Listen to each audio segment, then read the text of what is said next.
Matapos ang mga espekulasyon tungkol sa tunay na nangyari sa flight attendant na si Christine Dacera, finally ay inilabas na ng pulisya ang buong autopsy report nito kung saan dito ay pinapahiwatig na walang kasalanan ang mga Becky friends na kasama ni Christine sa loob ng hotel. Sa unang pahina ng report, malinaw na makikita ang cause of death na ruptured aortic aneurysm. Ito ang depensa na paulit-ulit na sinasabi ng mga suspect sa kaso.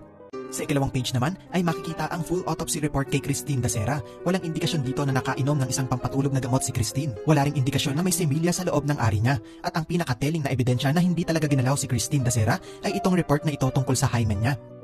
Makikita ang mga katagang presence of deep-healed laceration. Ang ibig sabihin nito, matagal na ang laceration. So kung nagkaroon man ng pagpasok ng matigas na bagay sa ano ni Christine, matagal na itong nangyari dahil healed na ito. Meaning hindi nagkaroon ng anumang intercourse si Christine Dacera bago siya pumanaw. So dito ay masasabi nating absuelto ang mga Becky dahil hindi naman nagalaw si Christine Dacera.